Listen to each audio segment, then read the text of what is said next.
All right, folks, we're here as laughing, but we're really delving into a very serious issue. We're discussing this morning whether our citizens and organizations are supporting. All right, let's try that again, guys. Come, run the prompter again. Are our citizens and organizations supporting or failing to condemn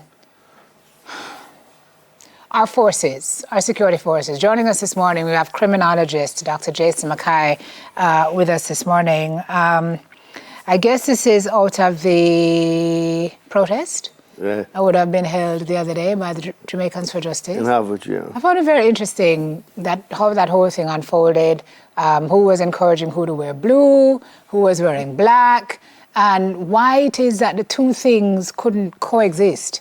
Because we can support our security forces while condemning extrajudicial killings, while condemning abuse of power, no?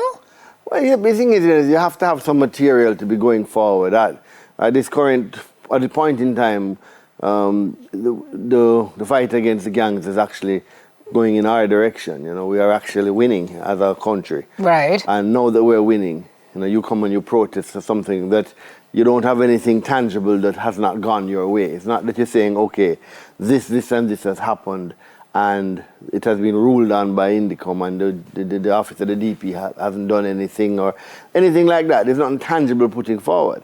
There is a war going on. You're fighting these gangs, there's 10,000 of them, and they kill over 1,000 people a year. You're going to expect combat.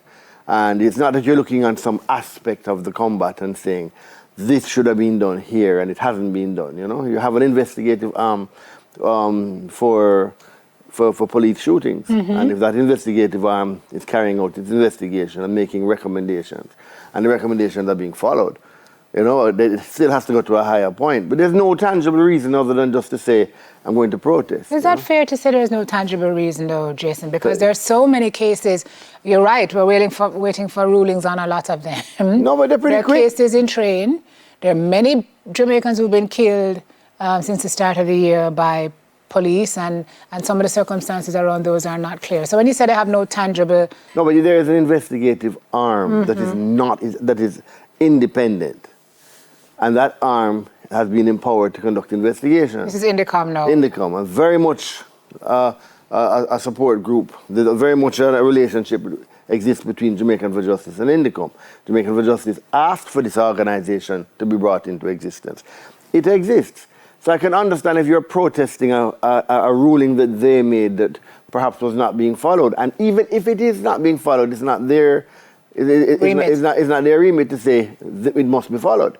There's a higher office that determines if prosecutions are going to happen. You're just picking out a figure and saying it's too high. Well, what's the magic number?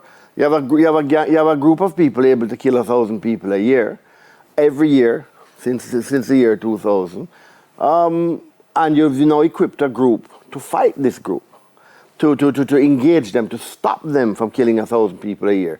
Then what is the magic number of police shootings that is okay for you? Because 0 is not realistic. I don't know if there's a magic number, but usually we work on year over year and we look at baseline and increase. But that's naive. Because operations police operations are what determines contact. Contact determines the combat. And when you have that is when persons get hurt or killed, you know? You're going to have to see the more police operations you have, you're trying to get to guys with all these rifles and guns, you're going to have more combat. And then at that point in time, then you're going to find persons being hurt or killed. It's unavoidable if you're going to engage this group. You can take another alternative and budget and negotiate with them for rights of government, because that's where Haiti is going now. And that's where we could go.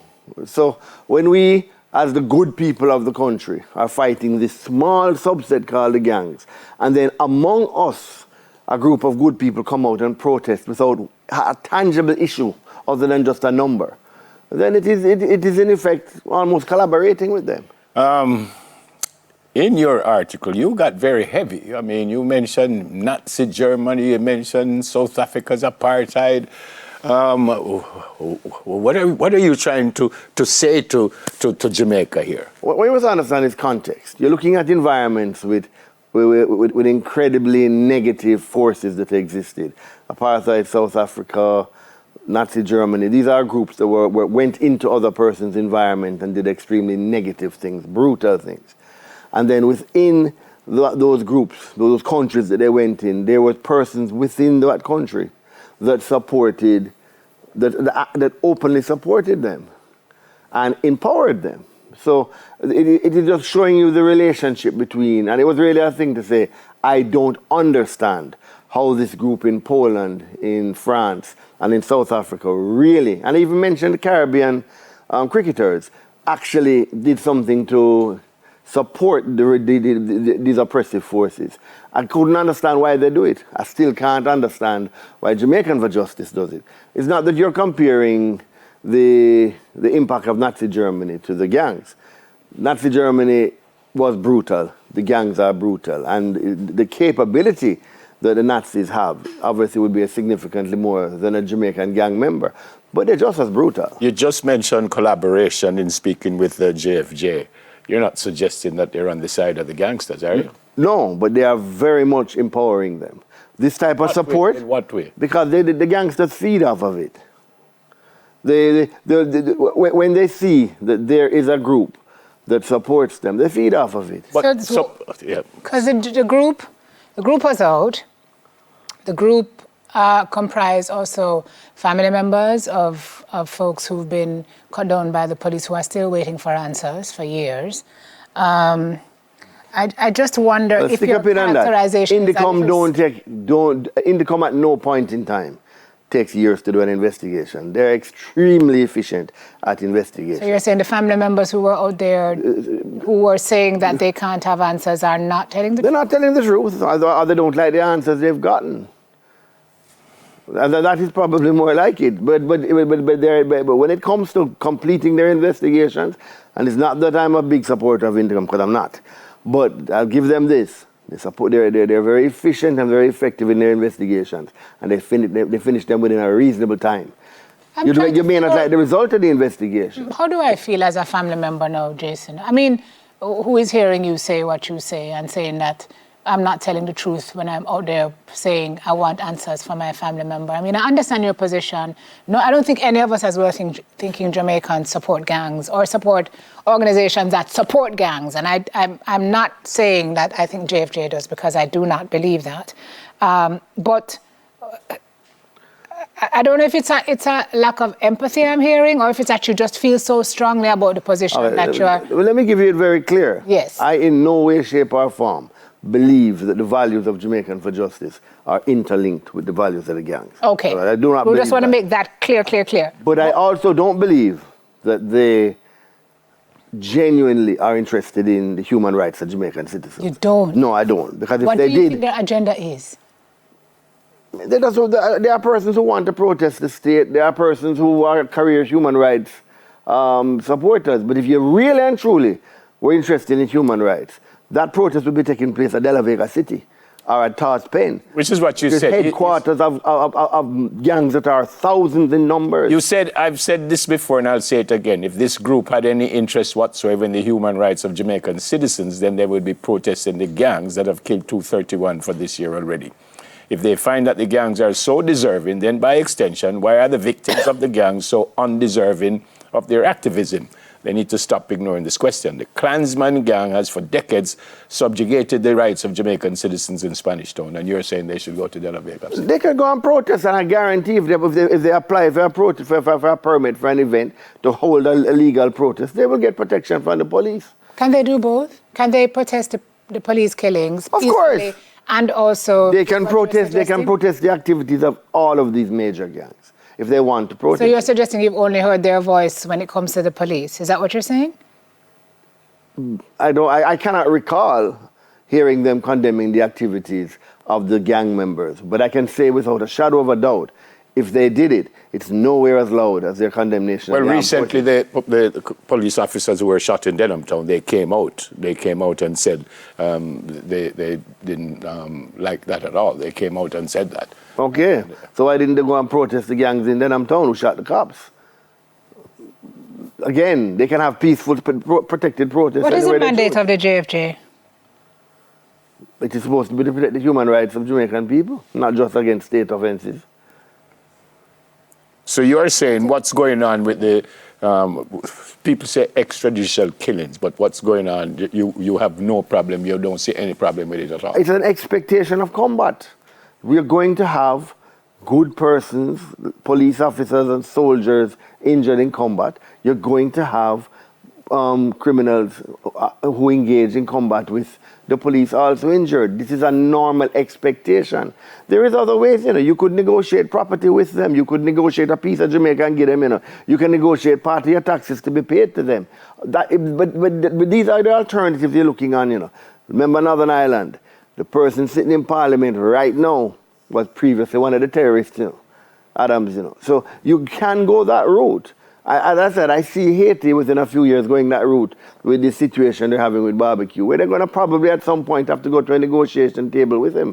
Jamaica wasn't too far from that pre-2010, where all the gangs coming under one head and being able to now actually activate for a position in Parliament or activate for some the actual power, real power. This particular organized crime gangs in Jamaica are extremely powerful. They're extremely well armed and they're getting better armed. This isn't a point in time for any of us as good people to be coming out and giving them strength in any way, shape, and form. And although we may disagree as to as to motives and career choices and so on, one thing for sure is that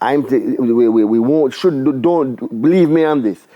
How it empowers the gangs, you can't imagine when they see this type of action. JFJ's mandate focuses on advocating for state transparency, accountability, and overall good governance with a primary focus on victims whose rights have been breached by agents of the state, specifically members of security forces, police and soldiers. So actually they're squarely within pockets when they do. But a bad mandate doesn't mean it can't. You think that's a bad mandate? How can you not look on the most oppressive group in the history of Jamaica? For So who 50 holds them years. accountable, Jason, if nobody's in place? But we're not saying that they must look towards state excesses. But you can't say that you're genuinely interested in the human rights of Jamaican citizens and you plan to play no part at all in activating against the biggest proponent of violence against Jamaican citizens. It just can't work. It can't fit in the same square. Well, their mandate is state. That doesn't make it right. Okay, so their mandate is state, and they're within their mandate. But that means that they are not genuinely interested in defending the rights of Jamaican citizens if they have if they have left out the biggest offender of the group. But, okay, do we have the time? Because what, I'm just trying to backtrack. The context of the JFJ being born, unless I'm going back to a place where we don't know. Do you know? Was it because of excessive police killings? Why?